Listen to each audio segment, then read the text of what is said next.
రాష్ట్రంలో రెండో విడత గ్రామ పంచాయతీ ఎన్నికల్లో కాంగ్రెస్ మద్దతుదారులు ఘన విజయం సాధించారు. మొత్తం 4333 స్థానాల్లో సగానికంటే ఎక్కువ గెలిచి ఆధిక్యాన్ని చాటారు. సిద్దిపేట, కుమ్రంభీం, జనగామ, నిర్మల్ మినహా మిగిలిన జిల్లాల్లో కాంగ్రెస్ బలపరిచిన వారే మెజార్టీ స్థానాలను కైవసం చేసుకున్నారు. ప్రతిపక్ష భారత రాష్ట్ర సమితి రెండో విడతలోనూ రెండో స్థానంలో నిలిచింది. స్వతంత్ర అభ్యర్థులు మూడో స్థానంలో నిలిచారు. భాజపా మద్దతుదారులకు నిర్మల్ జిల్లాలో మెజార్టీ స్థానాలు వచ్చాయి. కాంగ్రెస్ పార్టీ ఏకగ్రీవాలతో కలిపి 2297 సీట్లు గెలిచింది. 51.9% స్థానాలను కైవసం చేసుకుంది. భారత రాష్ట్ర సమితి 1191 స్థానాల్లో గెలిచి 27.5%, బీజేపీ 257తో 6.2% సీట్లు గెలిచింది. ఇతరులు 578తో 14.4% సీట్లు గెలుపొందారు. ఇక వీరిలో సిపిఎం మద్దతుదారులు 33 చోట్ల, సిపిఐ బలపరిచిన వారు 28 చోట్ల గెలిచారు. మొదటి విడతలో కాంగ్రెస్ మద్దతుదారులు 2425 చోట్ల, అలాగే బీఆర్ఎస్ 1168, బీజేపీ 189, ఇతరులు 448 చోట్ల గెలుపొందారు. మహబూబ్ నగర్ జిల్లాలో మొత్తం 151 సర్పంచ్ స్థానాల్లో కాంగ్రెస్ బలపరిచిన 98 మంది అభ్యర్థులు విజయం సాధించారు. బీఆర్ఎస్ 39, బీజేపీ 8, ఇతరులు 6 సర్పంచ్ స్థానాలను కైవసం చేసుకున్నారు. నారాయణపేట జిల్లాలో మొత్తం 95 స్థానాల్లో కాంగ్రెస్ 52, బీఆర్ఎస్ 18, బీజేపీ 13, ఇతరులు 12 మంది విజయం సాధించారు. నాగర్ కర్నూలు జిల్లాలో మొత్తం 151 స్థానాల్లో కాంగ్రెస్ 78, బీఆర్ఎస్ 60, బీజేపీ 6, ఇతరులు 7 మంది విన్ అయ్యారు. ఇక జోగులాంబ గద్వాల జిల్లాలో మొత్తం 74 స్థానాల్లో కాంగ్రెస్ 44, బీఆర్ఎస్ 24, బీజేపీ 1, ఇతరులు 5 మంది గెలిచారు.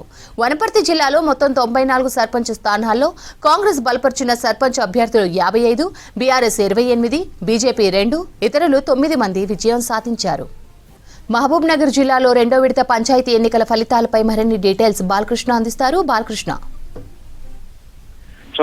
మహబూబ్నగర్ జిల్లాలో రెండో విడత గ్రామ పంచాయతీ ఎన్నికల ఫలితాల్లో పూర్తి స్థాయిలో హస్తం పార్టీ హవా కొనసాగిందని చెప్పవచ్చు.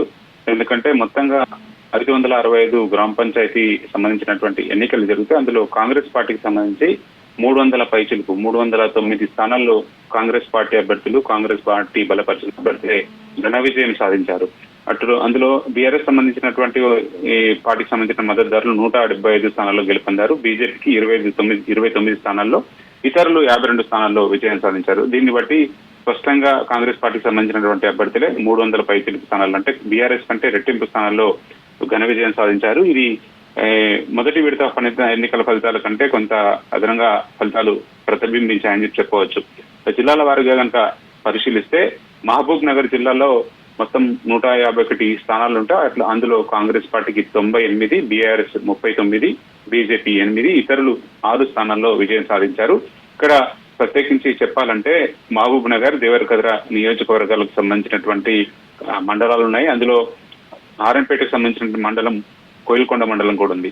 సో అక్కడ ఎమ్మెల్యేలు, మాజీ ఎమ్మెల్యేలకు సంబంధించినటువంటి అభ్యర్థులు అనుయాయులను గట్టిగా రంగంలోకి దింపి బలాబలను ప్రదర్శించుకునేందుకు ఒక వేదికగా గ్రామ పంచాయతీ ఎన్నికలు నిలిచాయి. ఇందులో మహబూబ్నగర్ సంబంధించినటువంటి హన్వాడ మండలంలో పూర్తి స్థాయిలో కాంగ్రెస్ పార్టీకి సంబంధించినటువంటి అభ్యర్థులే విజయం సాధించారు. దేవరకద్ర నియోజకవర్గంలో కూడా దేవరకద్ర కానీ, సీచుకుంట, కౌకుంట్ల ఆ మండలాలన్నింటిలో కూడా కాంగ్రెస్ పార్టీ అభ్యర్థులు విజయం సాధించారు.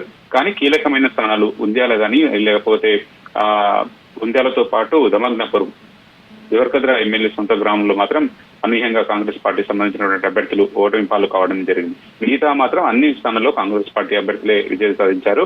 నారాయణపేట నియోజకవర్గ పరిధిలో కోయిల్కొండ నారాయణపేట మాజీ ఎమ్మెల్యే ఎస్ రాజేందర్ రెడ్డి సొంత గ్రామం. అక్కడ పూర్తి స్థాయిలో బీఆర్ఎస్ పార్టీకి సంబంధించినటువంటి అభ్యర్థులే విజయం సాధిస్తూ వచ్చారు. సో జిల్లాలో కనుక జిల్లాల వారీగా కనుక పరిశీలిస్తే నారాయణపేట జిల్లాలో పూర్తి స్థాయిలో కాంగ్రెస్ పార్టీకి సంబంధించినటువంటి అభ్యర్థులే విజయం సాధించారు. నారాయణపేట జిల్లాలో మొత్తం 95 స్థానాల్లో కాంగ్రెస్ పార్టీ 52, బీఆర్ఎస్ 18, బీజేపీ 13, ఇతరులు 12 స్థానాల్లో గెలిచారు. సో ఈ ఫిగర్ ని బట్టి కాంగ్రెస్ పార్టీకి ఎంత సునాయాసమైనటువంటి విజయం సాధించారు, ఎన్ని మెజార్టీ స్థానాల్లో విజయం సాధించారో మనకు స్పష్టంగా అర్థమవుతోంది.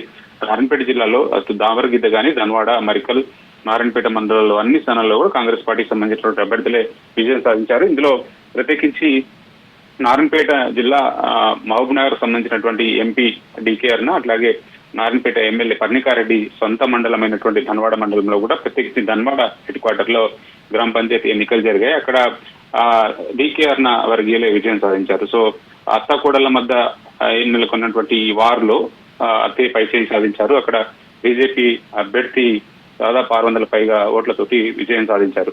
సో ధన్వాడలో బీజేపీ అభ్యర్థి విజయం సాధించడంతో సంబరాల్లో మునిగిపోయారు. ఇక పూర్తి స్థాయిలో మాత్రం బీజేపీకి సంబంధించి నారాయణపేట జిల్లాలోనే కొంత సర్పంచులు గెలిచినటువంటి అవకాశాలు ఉన్నాయి.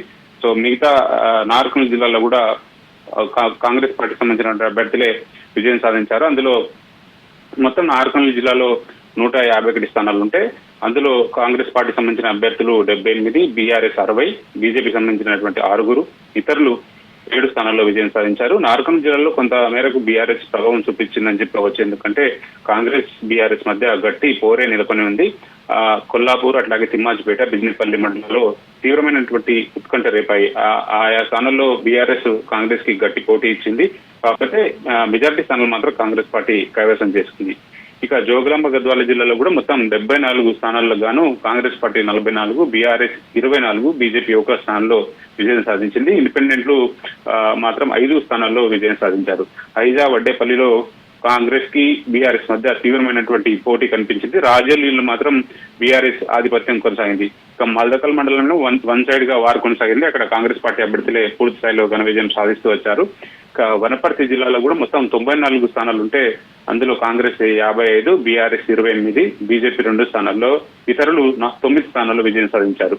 సో కొత్తకోట, ఆత్మకూరు, అమర్చింత ఈ 3 మండలాల్లో కాంగ్రెస్ పార్టీ అభ్యర్థులే క్లీన్ స్వీప్ చేశారని చెప్పొచ్చు. పూర్తి స్థాయిలో కాంగ్రెస్ పార్టీ అభ్యర్థులే ఘన విజయం సాధించారు. మదనాపురం, వనపర్తిలో మాత్రం కాంగ్రెస్ కి బీఆర్ఎస్ మధ్య తీవ్రమైనటువంటి పోటీ కనిపించింది. సో ఎన్నికల ఫలితాలు మాత్రం అర్ధరాత్రి వరకు కొనసాగి కౌంటింగ్ కేంద్రాల వద్ద చాలా ఉత్కంఠగా జనమంతా కూడా రిజల్ట్స్ కోసం ఆతృతగా ఎదురు చూశారు. గెలిచిన వెంటనే సంబరాల్లో మునిగిపోయారని చెప్పవచ్చు. సో ఇక ఈ ఎన్నికలు మాత్రం చాలా ఉత్కంఠ రేపాయి.